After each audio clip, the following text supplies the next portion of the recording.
来看一个电台主持人下班之后唯一的快乐。好了，各位，今天的节目就是这样，感谢各位的陪伴，咱们明天同一时间不见不散。下节目了，省点。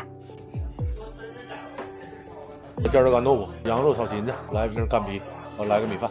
天太热了，白天38度，这个点吃饭才是最佳选择。兄弟们，菜齐了啊！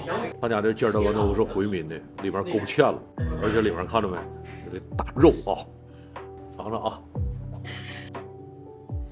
这一口下去，味道爆炸开来，太香了。好饿。对，来坐。来，兄弟们，先蘸一口。这是羊肉炒芹菜啊，这个羊肉量绝对够啊。这个也好吃，今天的菜点对了。这个羊肉我喜欢。人不能一直做正确的选择，偶尔呢也要做一些喜欢的选择。他家这个尖椒干豆腐里的肉是牛胸口的肉啊，太逼了啊！如果生活的过于理性，有太多的束缚，那你注定不快乐。来，兄弟们，再来一口。要的是芹菜炒羊肉，其实我感觉是羊肉炒芹菜。人在不同的世界里，想要的东西是不一样的，尽所能，静所不能。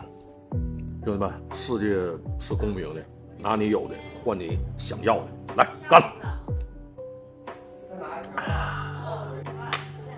兄弟们，渴了，来个啤酒，来蘸一口。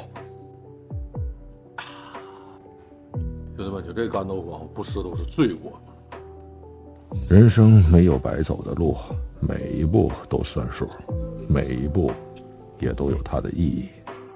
男人都吃点羊肉好啊，因为你只有经历了，才会懂，才会珍惜，才会知道自己到底想要什么样的生活。来，兄弟们，再来一口。兄弟们，这个菜几天不吃就香啊，现在更香了。当经历变成为了阅历，你才会懂得，别人跟你讲的道理根本帮不了你，只有经历才能变成自己的道理。兄弟们，今儿说实话真热，但是也真的有点撑了。我们需要做的是见想见的人，吃想吃的饭，做想做的事儿。兄弟们，快乐不难，知足就好。今儿非常好，明儿更好，来加油，干！夜已沉默，好了吧，心事向谁说？不肯回头。